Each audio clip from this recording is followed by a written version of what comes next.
This week on The Grid, we're talking about the top five things photographers need in their toolbox. From beginners to advanced, we've got a list for you. And we're also talking the 5 top investments you should make as a photographer. We have Adobe guru and Kelby One instructor Terry White here. Plus, we have brand new Kelby One instructor Victoria Pavlov here. And it all starts in 60 seconds. Grid is brought to you by Tamron. Check out their 28 to 75 millimeter f2.8 lens. It's for Sony full frame mirrorless. It's awesome. Go to tamron-usa.com. And ProPhoto, the light shaping company. Check out the ProPhoto B1X, powered all the right places. Go to proPhoto.com/US. And Platypod, the tripod alternative that is changing the world. Everybody has a Platypod. You should too. Go to platypod.com.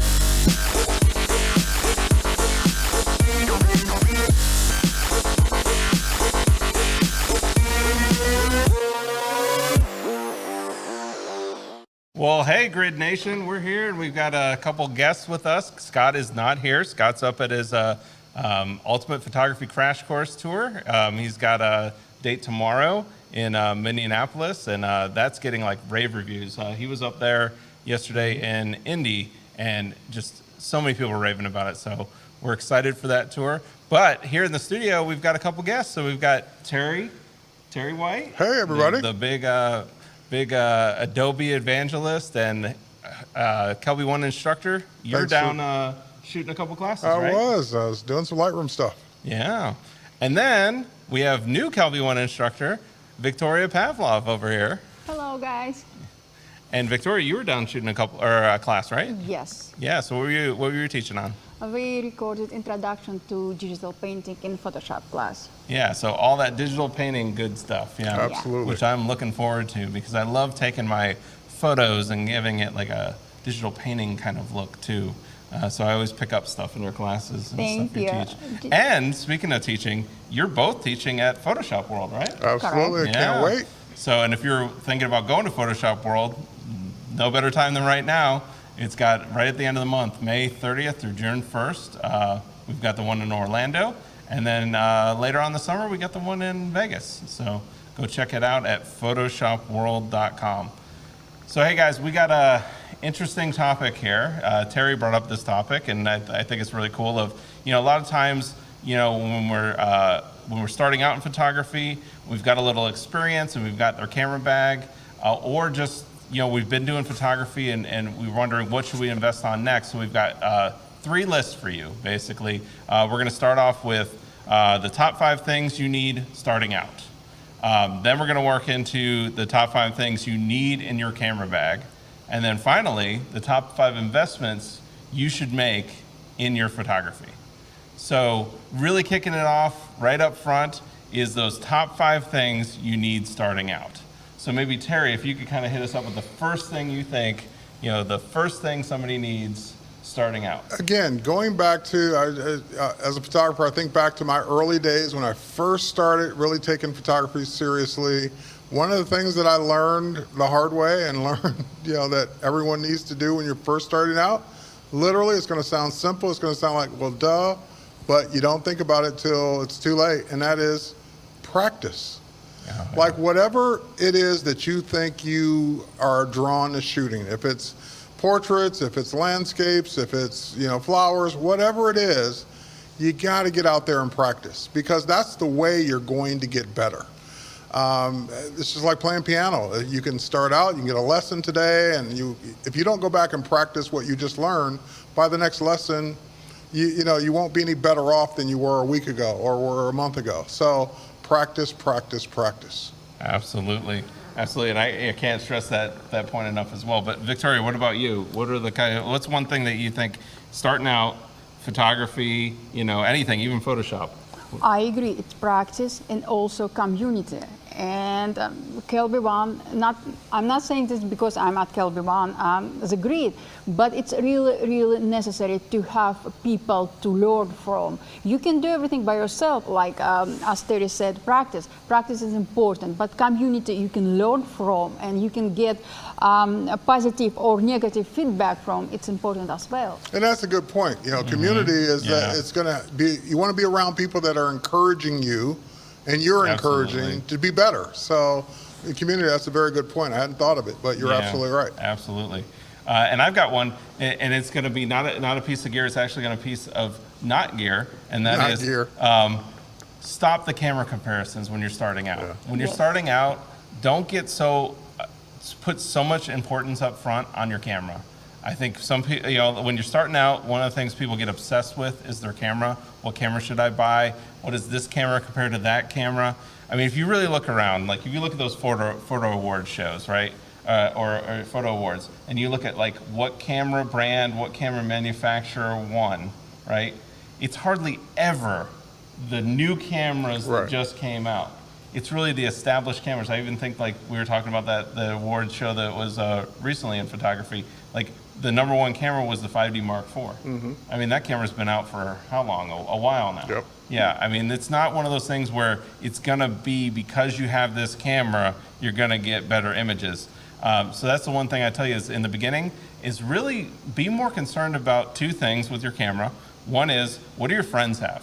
Because when you're starting out, it's a big deal. You're going to want to borrow lenses. You're going to want to borrow gear. You're going to want to borrow all the stuff we're going to be talking about. And if your friend has it, Right. it's much easier. And what's worse is you go out shooting with your friends and you are the oddball because you got something different. Yeah. It's like, oh, they're swapping stuff back and forth and, oh, I forgot this, no problem, you can borrow mine. And you're the only one that can't do that because you got something different. And the only other thing that I say to that is when you're starting out is trying other cameras because it's really how it feels a lot of times when you're starting out. It's not really the settings or the specs. A lot of the cameras that I even shoot with on a regular basis are very, very old cameras. I mean, like, I have one that's I'm shooting with, and it's going right to wire services of 18 years old, 7 years old. I just had that today where somebody was commenting on an image that I posted and saying, oh, it must be your camera kind of thing. Yeah. And I was like, I mean, it was a 7-year-old camera that they were commenting on, that they were like, yeah, it must be you have this gear that I don't have. And it's like, it's just a 7-year-old Canon camera. It's not the camera. So what else do you think, Terry? Things that you need to kind of have in that bag starting out? Well, it kind of dovetails on the things we've already said, and it's going to happen when you start to post your early work. You're going to start posting your pictures, whether it's on social media or you're just going to send them to friends or whatever, and you're going to get a bunch of critiques, whether you wanted them or not. You're going to get unsolicited critiques. You're always going to get, and they're usually from other photographers, you're usually going to get people telling you, I would have done this, or I would have shot it this way, or I would have gone wherever. I would have turned, shot it from a different angle. None of that matters unless it's from someone you respect. So if getting opinions on the internet, you can just say hello, and you're going to get opinions on how you said hello. But don't worry about critiques unless they're from people you admire. That's who you should be going to get the critique from when you're first starting out. So one of my first critiques from someone I admire was actually from Joe McNally.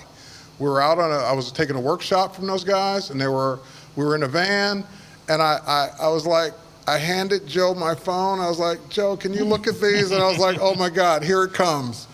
And he swiped through them, he went through all the shots, and he said, I'd take that one out. And that was it. The rest was good. And guess what? I bet you did when I you got home. couldn't delete that photo fast enough out of that gallery. I better take that one out. Right. If he says take it out, it's gone. Now, if anyone else would have said that, I probably wouldn't have cared. Yeah. Because their opinions don't matter to me. But get opinions from people that matter to you. Oh, that's a huge one. That's a huge one. Well, hey, we got a bunch of people saying hello all over the world. We got Joseph saying hello. We got Martin from Montreal saying hello. We got Dave Williams saying, great topic, with a little okay, yeah. So then we got Will Taylor saying, hey, Terry, Victoria, and Erik. Hi. Hey, Will. Let's see, we got Majrin from the Netherlands. We have, I'm going to butcher that, from Bangladesh. I'm even worse. Shoaib? Shoaib? Awesome you're tuning in from Bangladesh, because I'm sure the time zone difference is a lot. So that's cool that you tuning in. Robert James saying hello. Nina from Pennsylvania, I believe. And then Jack saying hello from Princeton, New Jersey. And then we have Kevin Scott saying, hello, gridlets. Gridlets, I So like there that. you go. We got gridlets now. Yeah, very cool. Well, Victoria, what else do you think starting out that is really important for people? Also important for people, like Terry and you said just a second ago, that if you post something online, people comment on your image, doesn't matter, it's photography or Photoshop related work or anything else, in a different ways. You need to understand that not everything what people are saying about your image is true. So you need to just understand where is the right to say, okay, I did mistake, or I will change anything, or just, okay, I don't care. It's important sometimes to say, I don't care. Right. It's very important, because if you will react on every single post, you just will You'll get depressed sell your really camera. quick. Yeah. You will Like, sell your camera and said, okay, Yeah. I'm not taking I'm not pictures anymore. I'm not going to be a photographer anymore. Yeah. Absolutely. Absolutely. You know, I think that's a big thing. Definitely starting out is well, it goes along with what Terry's saying. I mean, we have to there has to be a little bit of thick skin, but we kind of have to validate the points that are being told too. Right. Absolutely. Yeah, I don't know how remember- many times you'll click on a person's profile that's telling you how crappy your image Oh, is. yes. Or- and you go to And their theirs are portfolio, like, oh my God, and you you're like, kidding me? oh, I shouldn't have listened to anything you said. Right. Exactly. Now, I can go back to one of my beginning or early shots, and I posted it, and someone said, but what about the skin on her hand was kind of bluish, like it had a tint to it. Yeah. And I was ticked off because, like, who are you to correct me on my? Oh yeah, it is kind of blue. So I went in and retouched it and reposted it because sometimes people are right and we don't want to hear it. Like, that was a critique I didn't ask for, but he was right. So I couldn't argue. I couldn't say no, or I meant for a hand to be blue. It's supposed to be blue. So sometimes you will get a critique, and like you said, when you said thick skin, that made me think about it. Is that yeah? Sometimes you do have to look at it and ask yourself: is it their opinion, Yep. or are they right? If they're right and you agree with it, then you just got to suck it up and admit that they were right. And you're probably definitely saying, I mean, you're primarily an artist, you know, first, which you know, I think photography can be an art, but then there has to be intent for it to be an art. But as an artist, I think that's one thing that you kind of really do have to have thick skin, because there is so much interpretation, right? Yes.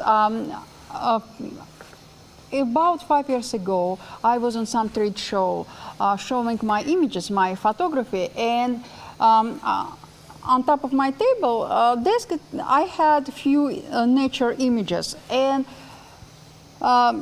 a few people just passed by and asked me, "Is it your images?" I said, "Yeah." "Did you touch them in Photoshop?" I said, "Yeah, it's post-production. It's not real photography." Yeah. That's it. You are not photographer. You post-production done in Photoshop, so you're not photographer. I was shooting a model in studio, and she was telling me, she asked me, "Victoria, why you need a light?" I said, I even didn't know how to respond. I said, "Because I'm photographer." And she said, "No, you're not a real photographer, because if you are a real photographer, you will need only a camera and nothing else." So I think where that goes is, well, there's a couple things that go on there. One, people don't understand the difference between photojournalism and photography. A lot of people get caught up with the difference between those two, photojournalism and photography. Yes. The other thing is, there are a lot of people that say that because they don't know how to use Photoshop. I agree. And their defense is to disprove what you're doing, because they're like, well, what you're using is cheating. But it's like, but that's the tool we have nowadays. We don't have a dark room anymore. We have Lightroom. Yes. That's all it is. Lightroom is just the dark room. Right. You know, Indeed. so, yeah. Well, hey, we got to take a break real quick, but when we come back, I think you got a couple, or do you have one more before we go to break? Yeah, I do, and it's again going along the same lines of what we've already been talking about, but shadow someone you want to be like. Ooh, yeah. So not only just take the criticism one way or the other, but if you're like, if I want to be the best blank photographer, portrait, whatever it is, then I'm going to look at the work of a portrait photographer that I admire, and I'm going to see whatever I can do to shadow that person. Maybe it's not physically in person, but I'm going to follow their work. I'm going to look at all their training. If they have training, I'm going to look at the locations they go to. I'm going to try and replicate as close as I can that style of photography. Not copy the work, but the style. So shadow someone you look up to. Find a mentor, whether it's a real, hands-on back and forth mentor or just one, hey, I like that person's work. I'm going to keep looking at their work and trying to mimic their style of photography. Oof, that's a good one. Yep. Well, cool. Hey, so we're going to take a quick break, but when we come back, we're going to wrap up this, but then we're going to move on to the top 5 things in your bag besides your camera lens and a platypod or a tripod. We all have you're gonna platypods. those. We all have We're going cameras. to talk we all about the have other lenses. top 5 The other things you stuff. need in your bag.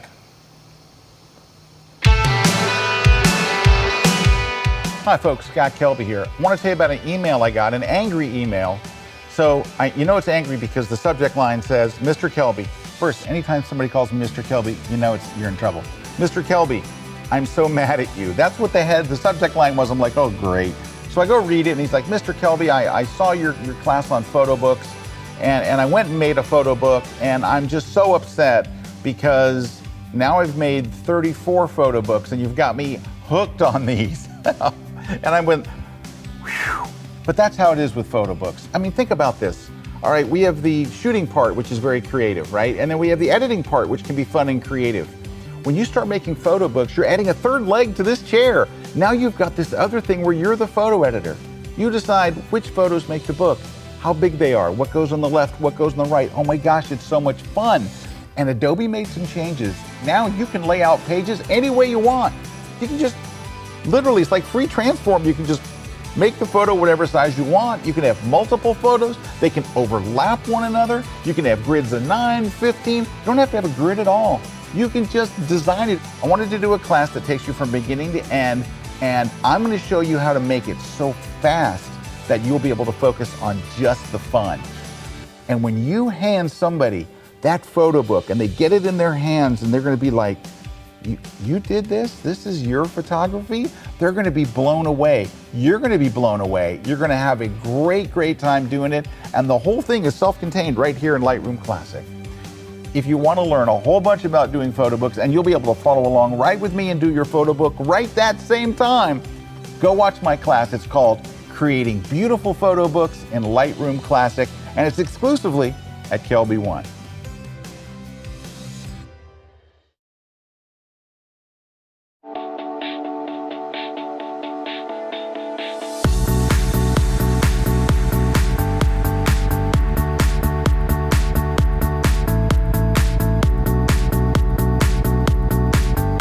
When you need a tripod that is compact, that is portable enough to take with you anywhere,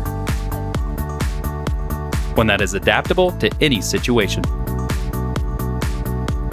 that will prove versatile enough for any shoot, and is compatible with your other gear, giving you freedom to create your own perspective. Look no further. Platypod Ultra does it all. Visit platypod.com for more info.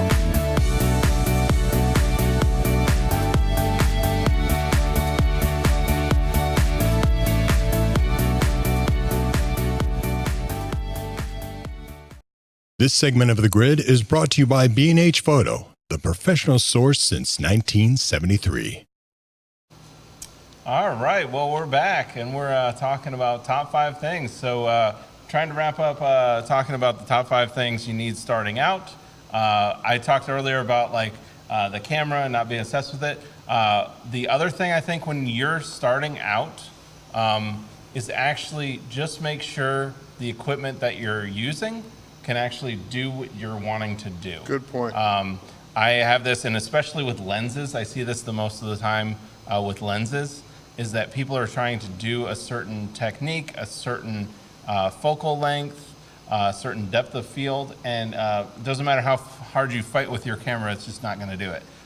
Perfect example is, I had a friend of mine who really wanted to get into, and they were getting pretty good at family and children photography, and they're trying to, but she'd been watching like Tracy's classes and other people's classes, and she's looking at it going, I just can't get that look. And she's frustrated with herself. And then, I was helping her, and, you look at she's using her Nikon with her kit lens, and I got to explaining to her depth of field and stuff like that and the looks. And then I just said, well, let me go. I'm going to go I grabbed my 85 1.4. I gave it to her, I let her borrow it. I let her go shoot a couple shoots with it. And she comes back and she's like, oh, I get it now. You just cost her a lot of money, right? I did. I did. Well, actually, I had her go buy used stuff after that, but still. It was one of those things where she's like, oh, I get it now. I get why, when she actually ended up getting a 7200 2.8, because I let her borrow that too. And, when you see that, like the difference between that 2.8 and where she was at, which was more like 5.6, it's just night and day. And then she realized, oh yeah, but now she's not frustrated with it. Right. So that's what just starting out, make sure you don't get frustrated because there is a limitation with your gear. Yep. Because there is something you're trying to achieve that you'll never be able to achieve. And one of those big things is depth of field. I mean, if you're trying to get a certain look with depth of field, you're just not going to do it with those kit lenses. I mean, you get close, but you're not going to do it. It's going to be more of a struggle. It's going to be more of a struggle, and then it's not going to be fun. Right, it's not going to be fun. And then you're going to get frustrated with Yep. it. Yep. So, well, anyways, we want to move on to top 5 things in your bag. But the caveat is besides your camera, besides your lens, besides a platypod or a tripod or the things that are obvious, we know. Yeah, that's the things that you need a bag and you need that stuff in the bag. What are those other things? So Right. Terry, What are the things that you forget? What are those other things? What are one of those things that you say, what is the other things that you need in your bag? Well, one of the things, and this is, I went to do I went to a meeting basically, and I had my smartphone, and I think I brought the mirrorless and the lens, but that was it. I just threw stuff in the bag and left. And I know what you're thinking, oh, you didn't bring a memory card or a battery. Nope, it was all, the camera stuff was all ready to go. What I wished I had brought were some other devices. For example, I have a 360 camera, and I didn't know what the setting was going to be, but we were all sitting around a conference table, and it would have been great to take a 360 shot to post on social media. So it was like, I have the camera, I just didn't think to bring it. Oh, yeah. It would have been like, sometimes I've gone to locations and it was like, oh, this would be great to fly a drone over. I've got a couple of them at home. Wish I'd brought one here. So just think about not only what the one thing is that you want to shoot, but think about other gear you might have. And I know that can get crazy because you can just bring a whole kitchen sink worth of gear. But think about what you might be able to take advantage of while you're there that you have. And so half the stuff that I could have taken advantage of was at home. Mm-hmm. Yeah, and that's the worst, especially because you can't get back those moments. Right, yep, that was it. Yeah. So, hey, there is a question from Nicole here for you, Terry, because you were talking about shadowing. Can you recommend a way to find a photographer to shadow? The easiest way, first and foremost, is start with finding people's work you like. So you got to start there. And of course, shadowing someone is going to be better if you find someone whose work you like that's local. That may or may not be possible depending on where you are. But chances are there's a photographer on Instagram, there's a photographer on Facebook, there's a photographer somewhere that you like their work and you can see their location. Oh, they're in the same city I'm in. And reach out to them and say, hey, I used to get these requests all the time. I want to be your assistant, and I don't need an assistant for this shoot. But don't say it that, if you want to be an assistant, great. But don't say it that way. Just say, hey, I'm just starting out. I love your work. I'm not trying to compete with you. I would just love to come and shadow you. And those invitations I was more warm to accepting. Hey, is there any way I can come to your next shoot and help you out or do anything for you and watch what your process is? And some people don't be offended if they say no, because some people are just private and they don't want that to happen. But I would start there, and if you can't find anyone that you can physically go shadow, then it is about shadowing their images, shadowing their work, like looking at what they're doing and think about why you're drawn to it. Why do you like this work so much? Is it the subject? Is it the post-processing? Is it the lighting? Is it, the angles they shoot at? And you can get a lot out of just studying the photos without ever seeing them pick up a camera. Yeah, definitely. Well, cool. And then the other Jen's saying, does anyone else want to bear hug Terry every time he opens his mouth? And then Darlene is actually commenting on, hello from Indy. She loved Scott's photography crash course in Indianapolis yesterday. So yeah, Darlene, thanks for coming. And that's all we heard every day yesterday on social media. Every comment was like, it was great. We even had somebody in the community talking about it today in the Kelby One community. So tomorrow it's in Indy. So if you're in Indy, you're looking for something to do tomorrow, there's something cool for you to do. So, but hey, Victoria, Yes. what do you think as far as, another thing, something you need in your bag? Definitely battery charger. I have multiple. I have multiple batteries, but I also have multiple chargers. Also, I even have it with me, cloth to cleaning lenses. Yes, All the time, it's necessary. that's a big one. Also, definitely I have iPhone with me because even I'm professional photographer, I'm using my iPhone to shoot behind the scenes or something like that. And you said don't talk about Platypod. Yeah, I know everybody has. If you don't have a Platypod, it's definitely a must for your camera bag. Yes, but it's we must. understand. And there's we understand. one right Yep. here with a ball head on it. Yep, So this is there the it device. is. So we all have these in our bags. And if you don't, you should. Yeah, you definitely should. Absolutely. And I don't get paid to say that. Yeah. So I take it a step further with the lens cleaning products as a big thing for me. I think that when I'm out shooting, the number one thing I get asked for from other photographers that are coming without that stuff in their bags is my lens cleaning and my camera cleaning products in my backpack. Yep. Yeah. It's between having a microfiber cloth, something to clean with, having even lens wipes. A lot of times I'll just buy the Zeiss lens wipes and you just throw a bunch in your bag and just have them, because then you could just hand them to people, Yes. and then Yeah. I find I'm the guy who's just handing out lens cleaners all the time. When Scott and I were shooting in Iceland, we found this waterfall that was literally like in a little cave that you walk into, and there's just water blowing everywhere. Yep. Yes. I had a lens cloth. I was the only one with one. I was a very popular guy in that cave. If you didn't have one, you're done. You might have got 2 shots off before your lens is completely soaked. Yes. And that's it. You're done. You have to leave because you have no way to wipe your lens off. Yeah. So Yeah. definitely have it not only in your bag, but maybe even on you. Yes, and maybe even In multiple pocket. ones, Right. because that's one of the things. If one gets wet, Yep. and then it's soaked, you don't have to use it. You don't have it to use again. Yes. That just happened to me last week when I was on a shoot over at NASA, where we were fighting with rain. It was raining the day before. They scrubbed the launch. The day after, scrubbed the launch. So every time we were going out there to reset our cameras, actually the second time we went, the night before, the day before it launched that night, it was raining on the pad while we were there. I was the guy who had the microfiber cloth, the lens cloth, all that stuff. So I actually was giving people Yes. stuff to borrow. But yeah, that's the thing, is like just being prepared with that stuff is a big thing. Another thing along those lines, because I don't want to, it's just along that line of lens cleaning products, is a air blaster. Rocket. I saw someone mention that in the comments. And yeah. just having something that you can blow that dust off of your sensor, the dust off of the inside, because if that gets on that sensor and it's just stuck there, you're gonna have to deal with it for as long as you shoot until you can clean your sensor. But a lot of times that air blaster, and I have the one from like Giotto's. I think everybody pretty much does. Yeah. So. Well, I will now. Yeah, I'm telling you, it saved me a lot, and especially if you have a Sony or one of those cameras that exposes the sensor without a mirror, it's a must, because I mean you.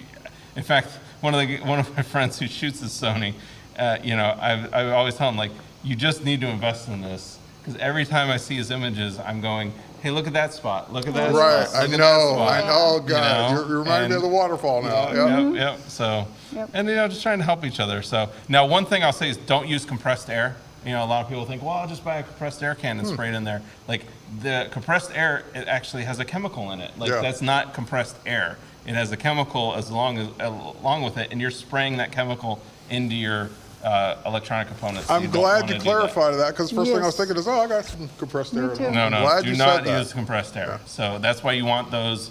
And I'll bring it up, maybe so people can see what I'm talking about. All right, while you're looking for that, I know one of the we talked about what our 5 things would be, and obviously memory cards. So Yes. that's a given, and maybe you might not remember, but of course you're going to have multiple memory cards, especially if you're going out of town. But I've got a memory card tip, and it's not about the brand or speed or any of that. It's really about quantity.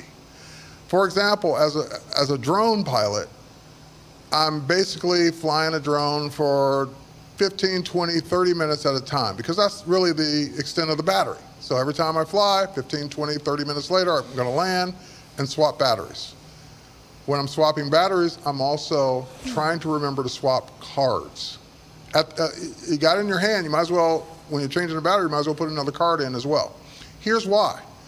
Because if something happens to that drone, and you were flying for 2 hours, capturing all this amazing footage and video and everything, then you've lost everything. Yes. Versus only the last 15, 20, or 30 minutes. So, and the same thing applies for going on travel and vacation and just multiple day shoots. At a minimum, a different card per day or a different card per location. So that way, if something happens, stolen, whatever, you're not losing the entire trip. So here's that rocket blaster I was talking about. It's just like you just seen it. Yep, Yeah, you've seen it all the time. That's the number 2 thing I have people borrow all the time. You just cost right me there. $16 for that. Right there. That's his number 2 thing I always have people ask me about. But hey, we got to take a break. We come back, we'll wrap up talking about stuff in your bag.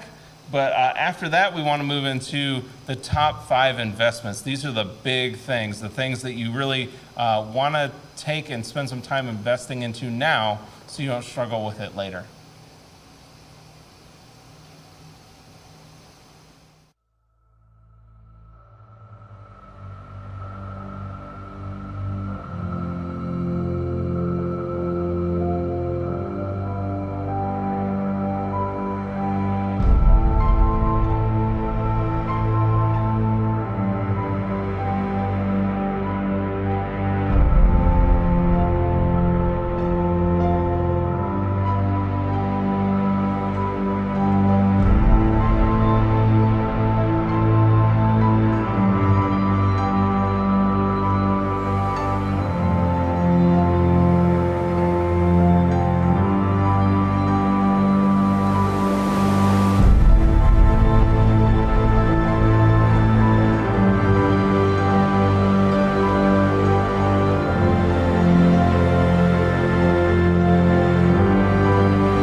This segment of The Grid is brought to you by Canon.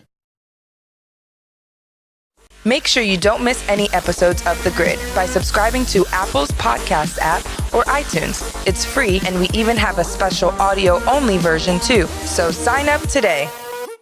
Well, hey guys, we're back, and Terry's already on B&H over here, about to order his little dust removal I've already started rocket. a shopping list. So, yeah.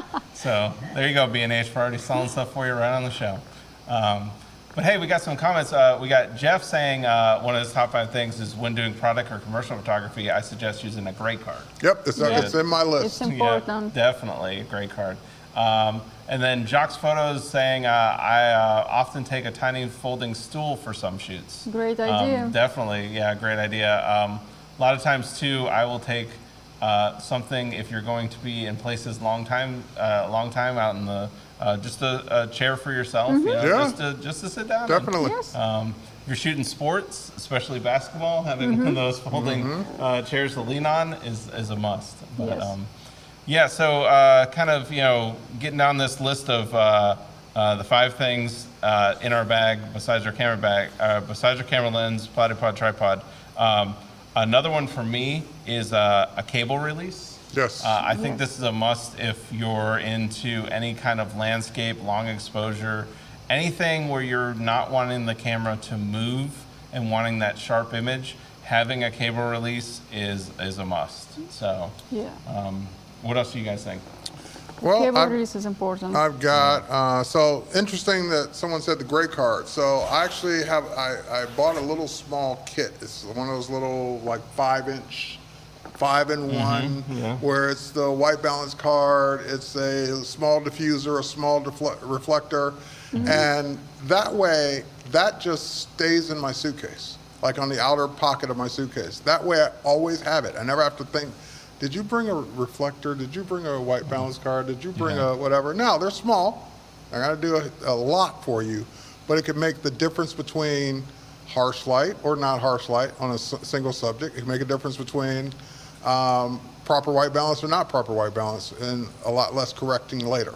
So just a small kit like that that you can keep with you. The other thing, and this is one that I learned recently going to the new Nikon Z6, is that I'm not used to shooting on XQD cards. So I have one, obviously for the camera, but what I didn't remember to bring on my last trip was the reader. So yeah, because you need that reader. So luckily I was able to. That with USB-C now. Right. It was luckily I was able to plug in the camera and just grab the images off the camera, but it was so much more frustrating than actually having the reader. So now I've got a reader dedicated that stays in the bag. I had the same thing happen to me. Same thing with the Nikon. I was shooting the Nikon and I had to tether it right to the computer. That's the only way if you don't bring that reader. Didn't remember the reader. So. External hard drive. Yes. Also super yes, important. hard drives. Good point, Victoria. So we probably have different takes on hard drives. Now, obviously, you can just buy a portable hard drive that plugs in your computer, which those are great, no complaint. I prefer, when I'm specifically doing photography, is carrying around one of the hard drives that actually has a card reader and backup built in. Yes. So you don't even need a computer. So both LaCie and Western Digital make them in various capacities, and Western Digital's SSD, LaCie is a spinning drive. The LaCie is a lot more storage for cheaper. The Western Digital is a lot faster. So it just depends on what you want.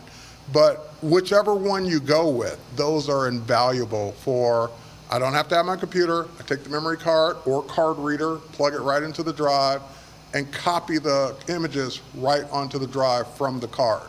No computer necessary. Yeah. So just backing up in the field. And the last thing I'll say, because especially if you're traveling to places that have a high theft rate, is that keep those things separate. Like keep the backup drive separate from the camera bag, so that way if something happens, you still have the backup of the images. Great point. Yeah, great. Well, yeah, the my last thing on my list, I have to admit, it's not right in the bag, but when you're going out on shoots, if you're a landscape photographer, if you're an astro, if you're into portraits where you rely on the sun, anything like that, it is to get something like photo pills. So I use photo pills. I love photo pills. It is like my go-to. This is probably the number 3 thing I get asked about all the time when I'm out on shoots, because everybody knows I'll know where the sun is, I'll know where the Milky Way is, Yes. I'll know where the moon is, because I've planned it out previous. This is a great app for it. It has the augmented reality as well. It has a planner. It has everything. It'll let you see the Milky Way, the sun. It'll do the augmented reality where you can hold it up and see all the stuff. Exposure. Yeah, it'll even get in there and show you like your star trails, like given your sensor, like where you need to put your settings on for star spots. I just used it this week. I was over shooting and like these shots here, where I knew on this one, as it's loading, I knew the Milky Way would be sitting behind the launch. Wow. Because I had fully, and now it's farther over to the right that it's really the core, but I knew enough of it would be sitting behind the launch that I want to be the north of the pad because I want it to sit behind the launch and I want it to run through the launch. That's awesome. Without photo pills, I wouldn't know that. I just, it wouldn't, you just have to impossible, guess. yeah. No, I mean, you could go back to like records and look at that, but Because it just makes we it all so have time easy. for that. Yeah, it makes it so easy when you do it this way. It's amazing shot. Oh, well, thank you. Yeah. Amazing. So yeah, I mean that's one where you're planning it out, you're doing that stuff, and then you can even see like these are like the entry burns, bringing it back into the ground. So. And this is an example of what I meant. If I wanted to learn to shoot rockets, I'd be following this guy. Definitely. Because he's nailing it every single thank you. time. And Thank he's you. Amazing. every shot gets better and better and better. So I would, if I couldn't meet him personally, I would certainly be following his work and following his technique and saying, how's he I getting got my that? Instagram up. That was the shot that we did I did this weekend. That was really cool. That was that's the boost back burn and the second stage going up to the International Space Station. So you see the second stage is down there leaving, the rockets boosting back, and the two engines, the light mixed together, and it almost looked like a nebula. Wow. Incredible shot. But that was just right up in the sky. And that was taken with a 7-year-old camera at, I think, 560. You mean you didn't millimeters. need the latest camera that I just didn't came out need that, yesterday? Now, I do think that probably my noise would have been a little better, but it really was acceptable. Yeah. I think it's pretty acceptable. No, think Great, it'd be it's not fine. acceptable. you know it's who cares amazing. about noise? Photographers. Oh, the photographers, right? Yeah. Yeah. So, well, hey, we got to move on. We got our last big one. This is the big one, right? And these are the Investments, investments. These are the top 5 investments you should make as a photographer. Yep. So these are the big ones. Before we leave, I just Yes. want to give a shout out to Joe H, who says, and because I'm reading this, I'm like, dang, I got to do that when I get home. I have some gaffer tape wrapped around the leg of his tripod. So if you don't want to bring the yes. whole roll, wrap enough of it around one leg of the tripod so you always have some. Now, the secret That's I a do great is idea. I actually take a Sharpie or felt pen and wrap gaffer tape around that. Yeah, Because that way yeah. I have a pen Right, to write write, on yeah. stuff, because a lot of times, and then I'll have the gaff tape. Yeah. But the point being, putting gaff If it's- tape in smaller Yep, quantities smaller in quantities. certain places, it's like I hide gaff tape places anymore. It's like, Thanks, I'll be doing that when I yes. get home. Yeah. It's like I hide gaff tape places on pens, on everything. And the same thing with the marker. Yeah, Yep, same yeah, thing. but the tripods, that's an awesome idea. Yeah, I never because even thought about usually that. that's when you That's need. when That's when you you're need looking it. around for You're it. like, It's like, where's dang, that? I wish we had some Yeah. gaffer tape right. Oh, it's right here on the tripod. Well, Yeah. speaking of that, we got John saying spare lens caps is a Yep. great thing to have too. Absolutely. And absolutely. I will say that, that's one thing that I've become kind of very strict about is when I take the lens cap off, putting it back in a certain spot in the bag.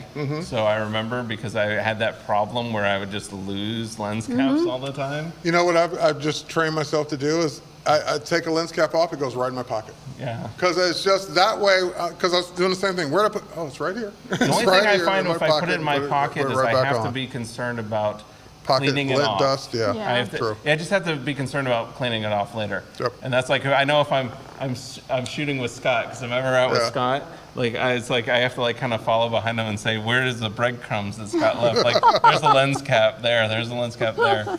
Another thing in your bag that we didn't talk about before we move on, because we all of us went, oh yeah, gloves. Yes. Yes. If you're shooting in cold climates or anything like that, if you're going to be picking up tripods a lot, you're going to be I think holding Victoria the has cameras. a story about Yeah, that. gloves. Oh, gloves So- are important. I'm always cold. Even right now, you can see. But you were telling us about Iceland, so Yeah. that story Yep. about gloves. I wasn't. No, remember?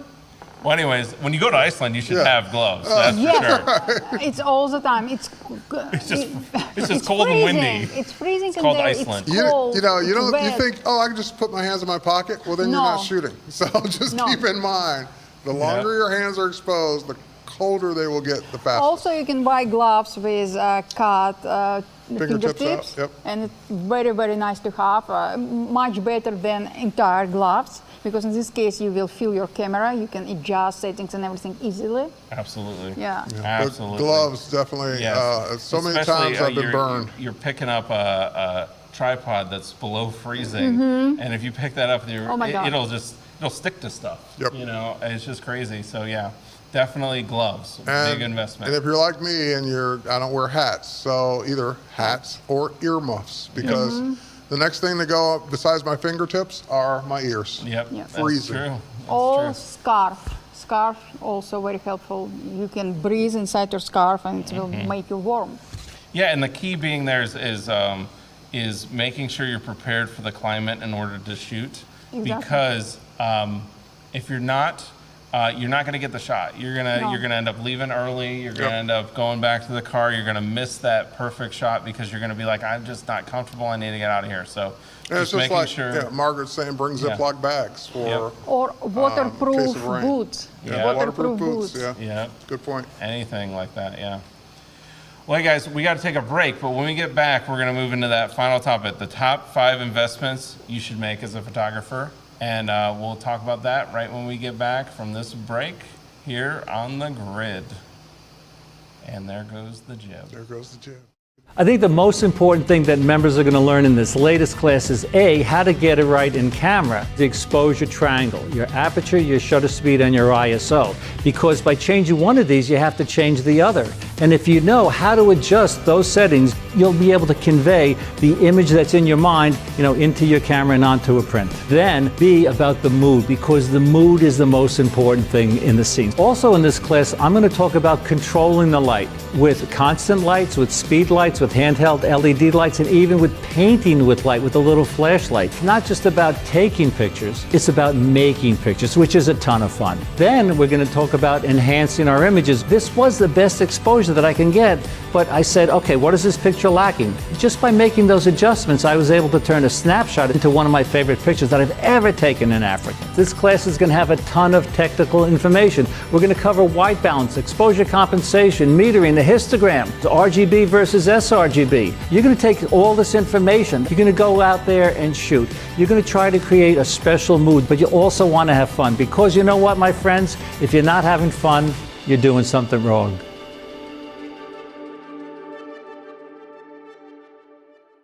I've found that there are common questions that come up in how to start a sports photography business. Not just how to take the pictures, but how to do the business of it in order to get published and hopefully make a career out of it and be paid. And we'd bring an audience in and they would ask their questions, I will answer them, and we will see if we can get to the bottom of how to make a living in sports photography. I think what the audience will get out of this class is a better understanding of sort of the progressions from shooting like youth to high school to college to the pros, and then actually starting to use some lighting as well and move into the commercial sector of the industry. There's a repetitive pathway in all of this that I think will be very valuable to people in learning how to better conduct their business or even start a business in sports photography. Come join me at my new class on kelby1.com. This segment of The Grid is brought to you by Platypod, the world's most compact tripod base. Well, hey guys, we're back and we got our top 5 list here, and we got the top 5, we're wrapping it up with the top 5 investments photographers should make. So Terry, why don't you kick us off with the top 5 investments? What is the number 1? So we said early on, when you're starting out, like, don't get caught up in gear and don't get caught up comparing cameras. But as you progress and now you're taking it serious and photography's for you and you're ready to keep doing this, I would say the first investment for me was, and it's a toss-up because they're both important, but either one or both first, but lenses and lighting. Lenses are one of those things that you make a good investment in glass, it will literally last you forever. You'll change bodies when new bodies come and go. You know, there are new bodies that do more features or higher resolution, whatever, faster shutter speed. But the lens is the lens. It will always be a good, sharp, great quality lens. And I have the lenses that I invested in from, I don't know, 10 years ago, 8 years ago, I'm still shooting with because I made the investment back then. Yeah, I mean, you can't go wrong with investing into good lenses because they will grow with you. Right. The camera bodies will change, but the lens optics really haven't changed much. And there's also a thing of some of the older lenses have a look to them that actually is preferable sometimes. Now, that's not to say there won't be any improvements in lens technology. There will be improvements, but we're seeing that now. Right. We're seeing that now. Yours will still shoot great shots if you bought a good lens, no matter when you bought it. Yeah, absolutely. Because we're starting to see that now with the Nikon line and the Canon line and the Sony line. All the manufacturers are starting to get better lens technology, but tried and true, if you invest money in good glass, it will last you a lot longer than spending money in a good camera body. Right. The glass will last longer. Put it that way. Yep. So, the same goes for what you're talking about with the lighting equipment. Rarely do I feel like, I really would love to upgrade my lens. No, I got a good lens, but I feel like that with the body regularly. Yeah, because you get this new features coming out, right? This new thing comes out. Yeah, exactly. And I mean that's actually the first two things. We did our lists independently, and good glass and good equipment is the one on mine as well. Because what ends up happening is you pay a tax. Yep.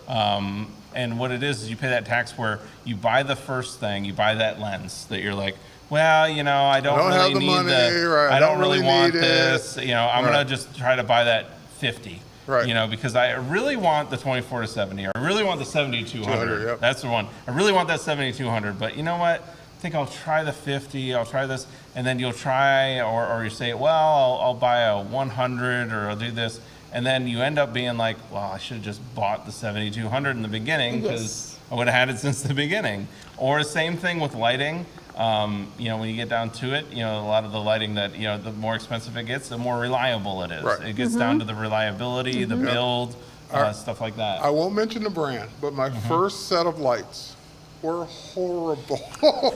And not from the standpoint of that they didn't work as advertised, they were just not great lights. So I would miss shots because they were recycling so slowly. I would miss, so now I'm getting inconsistent results. Oh, this frame's great, the exposure's great. This one's underexposed. This one's kind of in between. This one's great again. And one day I just got so frustrated and I just said, to my mentor at the time, okay, I'm done. What should I buy? Give me a list, and that person gave me a list. I bought everything on that list. I was just, I still to this day, I was going to say, using those same thing. To this day. Yep. So when you make an investment, when you're ready. So, and this is one more thing I'll talk about with the lenses especially. We all start out with a kit lens. We all start out maybe even with third-party lenses or lenses that don't cost as much. And there's nothing wrong with that. But at a certain point, you might hit a wall. You might start to say, like you said, the f5.6 is not enough. I really wish I had an f2.8. And it's okay that you cut your teeth or you broke in getting started with those other lenses. But just know that somewhere along the way, it's going to be time to make the investment in the better gear. Yeah, and that's the key there. It's like we talked about in the beginning. The beginning when we're talking about the things you need to start out. Right. I understand, at that point, but when you get into that, I'm making an investment in your photography. You're like, I've got past that. I did what you guys talked about. I did the learning, the education. I went and got the cameras and the settings and all that stuff, and I shadowed people, and I did all that stuff that we talked about in the beginning. When you get to that point of wanting to make an investment, that's where you're gonna need to step up and you're gonna need to buy those certain things. And it's just to do photography at that level, good glass is important. And it's gonna last gear you for is important. years. Yeah. It's not good like tripod is right. important. It's not one of those things that you're going to buy and wish you'd bought another one 2 years later. Nope, you're going to buy that one. It's going to still work great for years. Or you're going to pay the tax and you're going to try to buy the thing that's half the price and it's going to break in a year. That's just how it's going to be. So, do you, Victoria? Anything you have for investments you should make as a photographer? Absolutely. I'm a portrait shooter. For me, light important, tripod important. I'm shooting on tripod all the time. Computer is very important because I shoot tethered. And also very important, backup. You need to back up your images. That's super important for me. There was one more that you were telling us earlier. What is it? You've been saying it all along, all this week. What? Community and training. Community training, education. Education. Yes, that was a big one for you, was education. Absolutely, education. Yeah. We all learn. Personally, I learn every day from all you guys, every day. If you will say, okay, I know everything, I stop learning, that means you are done. You will not grow. Well, and I don't think we're never done. There's always something to learn. I'm learning and that's really like, day. again, investment you want to make in yourself and your photography. And I know I'm impartial to, I'm biased to this, is education. I mean, I think education is very important to getting better at your photography. Exactly. It's just what it is. And, if you invest into that, it will pay you back more than even some of the other stuff, like the gear and all that stuff. Like, the gear is important, but the education because the education will literally last your lifetime. Yeah. Yes. Yeah. Whereas the gear may last you a year, decades, whatever, but the education, learning something, learning your craft, that will last you as long as you do it. Yep, I learned from Kelby One a lot. Oh, me too. Really? Everything, every day. Pretty much everything I've learned. So, Same here. pretty much.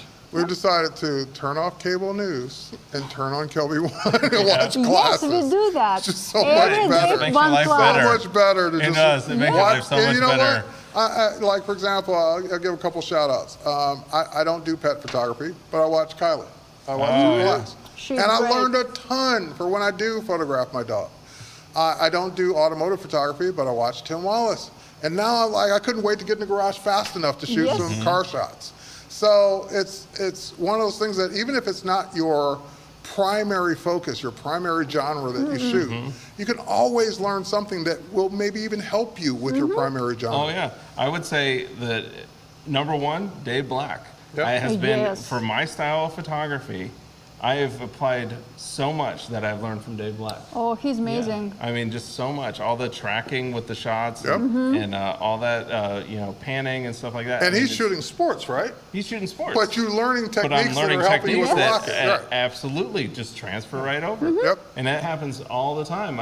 I've been using a lot of, in some of my post-processing, I've been using a lot of Tracy Sweeney's post-processing techniques because they look cool on rockets. Yes. Exactly. Just like they look cool on kids. So invest, you're already here watching the grid, so chances are many of you know about Kelby One. So whether it's a Kelby One training class or whatever training class, go, or whatever book you buy, whatever it is, go learn something new. Try to learn something new every day. Once a week, once a month, whatever your time allows that you didn't know about. Some photography, some photographer, some genre that you don't normally shoot.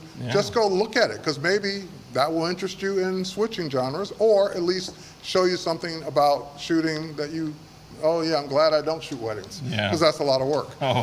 So you'll learn more about it. Yes, it is. More power to you. Hey, I've got one more, but go ahead. more too. But my last one is experiences. That invest into experiences, because one of the things I think that we get caught up on is, again, the buying the gear and the buying the lenses, or even the education and spending, actually getting out and investing in yourself for the experiences. If you're a landscape photographer, get a ticket, go to Iceland, go to the Southwest, go to somewhere where it's going to be something you want to be in front of and you want to shoot. Or if you're a portrait photographer, take some money and invest into a model shoot where you're actually putting something together and getting in front of interesting people on interesting backgrounds and making sets. Or travel or something. You go out on photo walks, go out on photo tours. Like, take the time to invest putting yourself into those situations. Don't just sit back and go, well, I live in XYZ, I'll never get that. You're right, you're probably never gonna get that in XYZ, but if you get on a plane, you get on in your car, you go to these places, invest into that. Invest into the experience. And he stole my last one. So I'm just gonna add a little bit more to that and then give you another last one. He's absolutely right. Is that when I wanted to start out and really build a portfolio of shooting portraits and shooting models, you can only ask your friends to pose for you for so long before it looks like, oh, this guy shoots a lot of his friends that pose for him. Instead, if you want to take it to that level where you look like a professional, whatever, sports shooter, professional, a portrait shooter, whatever, hire the talent or go to the location. Either one to actually get those professional looking shots, because when you put yourself in a position to capture the best possible shot, whether it's the location, the set, the subject, whatever it is, then your shots will automatically be better because you're capturing more interesting things. So last thing to add to that is all of us will have a growing collection of images from here on out. In other words, your library is not getting smaller, it's getting larger. Every year, you have more pictures than you had the year before. So you need to invest in not only storage for daily use, but also backup plan. It's important. Whatever that's going to be, and of course one of those backups needs to be off-site, whether it's cloud-based or you physically take media somewhere. Oh, absolutely. Absolutely, and that's a big one. Yeah, so guys, that's really, I mean, we could go on forever. I mean, that's true. There's little things here and there. That's just kind of a look at, some top tips, starting out, stuff you need in your bag, and then investments you need to make. But I hope you guys enjoyed the show. I know we had some other comments like, Cheeky Nando's talking about an L bracket, which I think is a must. Absolutely. I think every one of my cameras has an L bracket just because I actually get them pretty cheap off of Amazon. And by the way, I'll tell you a quick story about that. So we were talking about the platypod earlier. So I had my Nikon Z6 on top, and I wanted to get a portrait shot. So I did this, just basically turned it. And what I realized is that the camera was going to run into the ground if I did it that way. So an L bracket lets me keep it up top. L bracket and a platypod is the a camera must. right. It's a must. Is a must. So I learned that one the hard way, came home and ordered an L bracket immediately. Oh, yes. L brackets for everything. For that camera. Yes. Yes. Well, cool, guys. Well, hey, we appreciate you stopping by and joining us this week. Next week, Scott's back, right? So Scott's back, and we'll have a show. Not sure what it'll be about yet, but we will figure that out shortly, and we'll let you guys know. And but yeah, so Terry and Victoria, where can they go find out more about you guys? Well, you can go find out more about me at terrywhite.com. That's going to take you everywhere.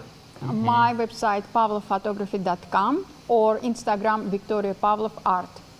Cool. Victoria Pavlov Art. Well, very cool. Yeah. Well, hey guys, we appreciate you guys tuning in. And as Juan goes back and forth over to the jib, we'll wait for the jib to go up, and then we'll see you guys next week on the grid.